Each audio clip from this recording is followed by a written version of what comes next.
어느 작은 마을에 지혜로운 노인 하나가 살고 있었다.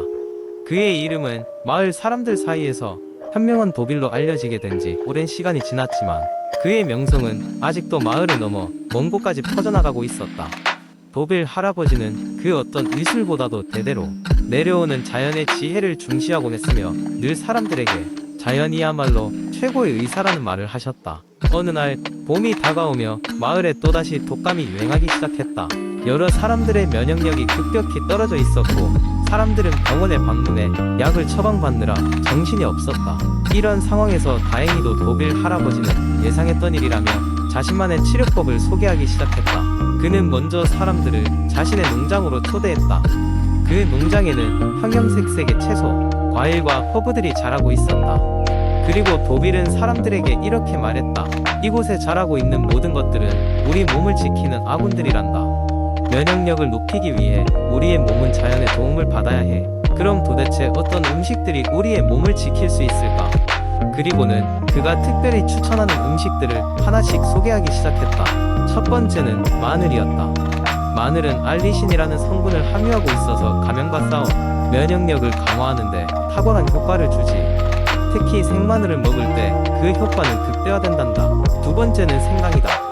생강은 염증을 줄이고 항균 작용을 하는 성분으로 가득 차 있어서 몸의 자연 치유력을 높이는 데 도움을 줄 거야. 세 번째로 그는 강황을 추천했다. 강황에 들어있는 커큐민은 놀라운 항산화 작용을 하며 전신의 염증을 줄이는 데 일조할 거야. 네 번째로 고른 음식은 시금치였다. 도빌은 이렇게 설명했다. 시금치는 비타민C와 같은 항산화제를 많이 품고 있어서 면역 체계를 강화하는 데 탄탄한 기초를 내게 제공할 거다. 요리보다는 생으로 먹는 것이 훨씬 낫다네. 그리고 다섯 번째로 소개한 것은 요거트였다. 프로바이오틱스가 담긴 요거트는 장 건강을 돕고 장의 면역계를 강화해줘. 우리 몸의 면역 세포의 70%가 장에 있다는 사실을 잊지 말게. 마지막으로 도빌이 특별히 강조한 것은 과일들 중에서도 감귤류였다. 감귤류에 풍부하게 들어있는 비타민C는 면역 체계를 활성화하고 유해한 바이러스와 싸우는데 큰 힘이 될 거야. 사람들은 그의 말에 따라 도빌의 농장에서 자라난 신선한 음식을 꾸준히 섭취하기 시작했고 면역력이 강화되어 병원을 찾는 사람들이 점점 줄어들었다. 이 일을 계기로 마을 사람들은 도빌 할아버지를 더욱 존경하게 되었고 그의 자연 건강법은 그 이후로도 오래도록 내려오게 되었다. 마을의 이야기들은 세상에 퍼져나갔고 인간의 질병을 예방하고 치료하는데 효과적인 자연의 힘을 믿고 따르는 사람들도 늘어나게 되었다. 두 번째 이야기 비타민C는 우리 몸에서 중요한 역할을 하는 필수 영양소 중 하나입니다. 인체는 비타민C를 스스로 생성할 수 없기 때문에 우리가 섭취하는 음식이나 보충제를 통해 얻어야만 합니다. 비타민C는 특히 그 항산화 효과로 잘 알려져 있으며 이는 세포 손상을 방지하고 면역 기능을 강화하는 데 도움을 줍니다. 역사적으로 비타민C의 중요성은 18세기까지 거슬러 올라갑니다. 당시 뱃사람들은 장기간 항해 중에 신선한 과일이나 야채를 섭취하지 못해 괴혈병에 걸리곤 했습니다. 괴혈병은 비타민C 결핍으로 인해 발생하는 질병으로 잇몸 출혈, 피부 발진, 심한 경우 사망에까지 이르게 했습니다. 이를 예방하기 위해 항해사들은 레몬 바라인 같은 과일을 먹기 시작했으며 이것이 비타민C의 중요성을 입증한 최초의 사례 중 하나가 되었습니다. 그렇다면 현대 사회에서 비타민C는 얼마나 섭취하는 것이 적당할까요? 권장량은 개인의 연령과 성별, 건강 상태에 따라 다르지만 일반적으로 성인은 하루에 대략 75mg에서 90mg 정도를 섭취하는 것이 좋다고 합니다. 임신 중이거나 특별한 건강 상태에 따라 추가적인 섭취가 필요할 수 있으며 이에 대해선 반드시 전문가의 상담이 필요합니다. 비타민C가 풍부한 음식으로는 딸기, 키위, 브로콜리, 그리고 가장 잘 알려진 오렌지 등이 있습니다. 신선한 과일과 채소를 통해 자연적인 방법으로 비타민C를 섭취하는 것이 가장 좋지만 경우에 따라서는 보충제를 통해 섭취하는 것도 하나의 방법이 될 수 있습니다. 다만 과다 섭취는 복통이나 설사 같은 부작용을 초래할 수 있으므로 주의해야 합니다. 비타민C는 미용과 건강 관리에도 유용합니다. 주름을 예방하고 피부의 탄력을 유지하는 데 도움을 줄 뿐만 아니라 콜라겐 합성을 촉진하여 상처의 치유 과정을 돕습니다. 또한 철분의 흡수를 도와 빈혈 예방에도 기여합니다.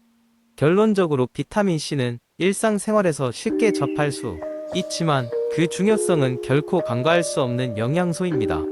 하루하루 올바른 섭취를 통해 건강하고 활력 넘치는 생활을 유지하는 것은 어떨까요?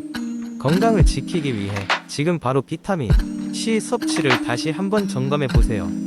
세 번째 이야기. 어느 작은 마을에 건강에 대한 고민을 가진 여성이 살고 있었다. 그녀의 이름은 지영이었다. 지영은 특히 바쁜 직장 생활로 인해 자신의 건강을 돌보는 일을 소홀히 하고 있다는 사실을 깨달았다. 매일 아침이면 커피 한 잔으로 하루를 시작했고 점심은 대개 책상 앞에서 대충 때우기 일쑤였다. 퇴근 후면 피곤한 몸을 이끌고 집에 돌아와 소파에 늘어진 채로 하루를 마무리했다. 어느 날 지영은 건강을 돌보지 않으면 안 된다는 경고를 몸소 느끼게 되는 사건을 겪었다. 갑자기 책상에서 일하다 어지러움을 느낀 후 그녀는 병원을 찾았고 의사로부터 스트레스와 관리 부족이 원인이라는 진단을 받았다. 이로 인해 지영은 생활 습관을 개선하고 건강을 되찾을 방법을 모색하기 시작했다. 첫 번째로 지영이 선택한 것은 물 많이 마시기였다. 그녀는 매일 아침 눈을 뜨면 가장 먼저 물 한 컵을 들이켰다. 또한 하루 종일 책상 위에 물병을 두고 틈틈이 물을 마시면서 체내 수분을 충분히 유지하려고 했다. 의외로 물을 많이 마시니 몸이 가벼워지고 개운해져 신기했다. 두 번째로 30분 걷기를 실천하기로 했다. 처음에는 걸으러 나가는 것이 귀찮았지만 집 앞 공원에서 걷기 시작하니 생각이 깨어나고 스트레스도 풀리는 기분이 들었다. 걷기는 점점 그녀의 일상이 되어갔고 이제는 그 시간이 기다려질 정도였다. 세 번째 습관은 규칙적인 식사 시간이었다. 스트레스로 인해 불규칙한 식습관을 가지게 된 지영은 하루 3번 규칙적으로 식사를 하기 위해 알람을 맞췄다. 가능한 한 건강한 음식을 준비하려고 했고 식사 시간을 갖는 것이 그녀의 건강 개선에 얼마나 중요한 역할을 하는지 깨달았다. 네 번째 습관은 충분한 수면이었다. 업무에 치여 수면을 줄이는 버릇을 들인 것이 문제였다. 지영은 일찍 잠자리에 들고 자기 전에 스마트폰을 멀리 두어 충분히 숙면을 취하도록 노력했다. 이 조치는 그녀의 에너지 수준과 기분을 크게 개선시켰다. 다섯 번째는 마음챙김 명상이었다. 스트레스를 관리하기 위해 지영은 매일 저녁 잠들기 전에 짧은 명상 시간을 가졌다. 처음에는 집중이 되지 않았지만 점차 차분해지는 것을 느끼며 마음챙김이 주는 평화로움을 느끼기 시작했다. 여섯 번째 습관은 일과 틈틈이 스트레칭이었다. 자리에 오래 앉아있는 그녀는 매시간 알람을 맞춰 잠깐씩 일어나 스트레칭을 하기로 했다. 이는 등과 목의 경직을 풀어주었고 이로 인한 두통도 서서히 사라졌다. 마지막으로 일곱 번째 습관은 긍정적인 생각하기였다. 지영은 매일 아침과 저녁으로 감사한 일 3가지를 찾으며 하루를 시작하고 마무리했다. 이를 통해 그녀는 긍정적인 마음가짐이 삶의 질을 얼마나 많이 개선할 수 있는지 깨닫게 되었다. 이렇게 지영은 생활 속에서 건강한 습관들을 점차적으로 도입했고 그녀의 삶은 눈에 띄게 향상되었다. 몸만 건강해진 것이 아니라 정신적으로도 큰 여유와 행복을 누릴 수 있게 되었던 것이다. 이 과정은 단지 그녀 혼자만의 변화가 아니라 주변 사람들에게도 긍정적인 영감을 주는 계기가 되었다. 지영은 자신의 경험을 통해 누구나 작은 실천으로 더 나은 삶을 만들어갈 수 있다는 것을 깨닫고 건강을 우선하는 삶을 지속할 수 있었다. 네 번째 이야기. 몇 년 전 우리는 한 번쯤 결심했던 새해 목표에 대해 이야기를 나눈 적이 있다. 대부분의 사람들은 운동하기 라는 목표가 목록에 있다고 했지만 실제로 꾸준히 실천하는 사람은 드물었다. 그런데 나는 그 해에 정말로 달라지고 싶었다. 그래서 나만의 간단한 홈트레이닝 루틴을 시작하기로 했다. 첫째 날, 나는 유튜브에서 다양한 홈트레이닝 영상을 찾아보고 가장 부담스럽지 않은 루틴을 선택했다. 푸시업 10개, 스쿼트 15개, 플랭크 30초, 그리고 복근 운동 10회를 포함한 간단한 구성으로 시작했다. 이 루틴의 가장 큰 장점은 집에서 별도 의장비 없이도 쉽게 할 수 있다는 것이었다. 처음 며칠은 몸이 조금 힘들었다. 평소에 거의 운동을 하지 않던 나에게는 이마저도 도전이었다. 그러나 간단하고 쉬운 운동이기에 꾸준히 하기로 마음먹었다. 몸이 조금씩 익숙해지자 운동 전 잠깐의 스트레칭을 추가하고 루틴을 조금씩 늘려갔다. 매일 아침 일어나자마자 루틴을 실천하는 습관을 들이니 하루가 가벼워지는 느낌이 들었다. 2주가 지나자 나는 확실히 몸의 변화가 일어나고 있음을 느꼈다. 내려앉은 어깨가 펴지고 항상 무겁게 느껴지던 다리는 한결 가벼워졌다. 무엇보다 기분이 좋아졌다. 일상의 스트레스가 줄어들었고 뭔가 새로운 자신을 발견한 기분이었다. 아침마다 도전 과제를 해냈다는 작은 성취감이 나를 더욱 활기차게 만들었다. 1개월 후 나는 조금 더 도전적인 루틴을 시도했다. 푸시업과 스쿼트를 각각 20개, 플랭크는 1분으로 늘렸다. 시간이 들겠지만 실천이 중요하다는 것을 깨달았다. 매일 조금씩 발전하는 나를 상상하며 신이 났다. 몸의 변화뿐 아니라 마음의 변화도 따라오고 있음을 느꼈다. 이 간단한 홈트레이닝 루틴을 통해 나는 큰 깨달음을 얻었다.